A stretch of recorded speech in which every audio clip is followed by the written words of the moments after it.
Alors, Bezat Hashem, quelques notions pour le médicament. Alors, le médicament, c'est pas un aliment. C'est pas un aliment. Mais il peut avoir des ingrédients non koshers. La règle est la suivante. Tout ce qui n'a pas de goût, ou que son goût a été transformé pour un goût amer, il est permis. Il est permis. Mais non, tout goût sucré, ou bon goût qui est avec des additifs de goût, par exemple des sirops de tout, au goût de fraises, au goût de cerises, tout ça, ils sont interdits. Interdits. Pourquoi? Parce qu'ils ont la gélatine. Dans la gélatine, il y a deux sortes de gélatine. Il y a la gélatine de source animale, il y a des gélatines de source végétale. La végétale, c'est permis, l'animal, c'est interdit. Alors, quand vous prenez un médicament qui a un bon goût, la première chose à vérifier, si ça a de la gélatine, est-ce que la gélatine est de provenance animale ou végétale? Vous pouvez le faire très facilement en appelant la compagnie. Quand vous ouvrez la boîte, vous avez un petit papier avec des instructions, toutes sortes. Chaque compagnie, elle a un numéro 1-800. Vous appelez, vous dites, vous êtes allergique aux gélatines animales. Point. Et ils vont avoir peur de vous mentir. Vous leur dites, la gélatine est animale ou végétale?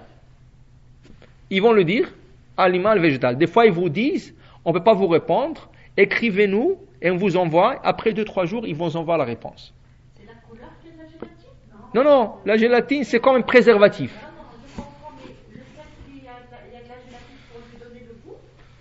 Non, c'est comme un préservatif. Non, je comprends, mais vous dites seulement le sirop qui a du goût. Oui, pourquoi du goût? Parce que là, on profite de la gélatine, elle a un bon goût. Tandis que quand il y a de la gélatine, mais ce ne sont pas dans son goût, il n'y a pas de problème. C'est pour ça voilà. Il y a des décisionnaires qui permettent les gélules. Il y a des gélules d'huile de poisson, ça a un goût, C'est ça. Alors, il y en a qui le permettent, mais toujours la règle est, si vous pouvez trouver le même médicament dans le kasher, c'est mieux. Sinon, si c'est vraiment nécessaire, et ça n'a pas de goût, c'est permis. Sachez que beaucoup de vitamines sont faits à base d'huile d'huître. Beaucoup de vitamines, ils sont faits à base d'huile d'huître. Et la raison qu'on le permet, parce qu'ils n'ont pas de goût. Ils n'ont pas de goût. Ça veut dire que si vous prenez de cachets à croquer, ils ont un goût. Alors ça, c'est interdit s'il y a un ingrédient non kosher.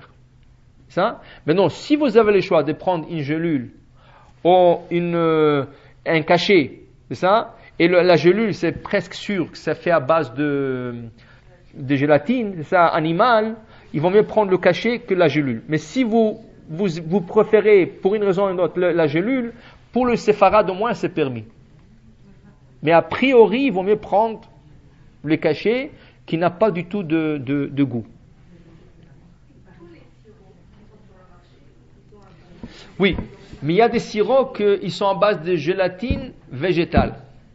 Et si on a le choix entre, on va dire, il y a un médicament qui vient soit en gélule ou soit en sirop, et on sait que c'est animal. Alors la gelule, c'est mieux.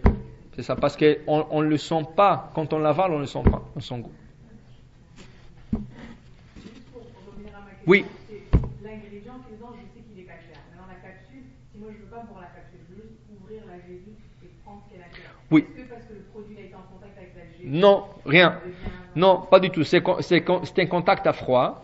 La seule chose, sachez qu'une capsule, il y a des capsules qu'on peut ouvrir, il y a des capsules qu'on ne peut pas ouvrir. Qui veut dire, il y a des capsules que vous pouvez ouvrir, vider le contenant dans un jus d'orange, dans un purée de pommes et manger. Mais il y a des capsules qui font ce qu'on appelle slow release. C'est un dégagement à long terme. C'est ça, prolongé. Là, vous ne pouvez pas séparer la capsule parce que c'est la capsule qui fait vider le médicament petit à petit dose. Mais si vous le videz, ça va être une ancienne dose, ça ne va pas faire son effet. Alors toujours, il faut savoir aussi, avant de le vider, c'est quoi l'effet de la gelule? C'est rien que pour tenir ou aussi pour faire l'effet de long terme. Alors, comme base, toutes les vitamines, tant qu'ils n'ont pas de goût, tous les médicaments, tant qu'ils n'ont pas de goût, sont cachers. À moins s'ils ont goût, cela il faut voir, c'est presque sûr qu'il y a de la gélatine. Et s'il y a de la gélatine, il faut vérifier la source de cette gélatine. Et les gélules, c'est en deuxième choix. si vous avez le cachet et la gélule, comme le Tylenol, il y a des Tylenol en cachet, Tylenol en gélule.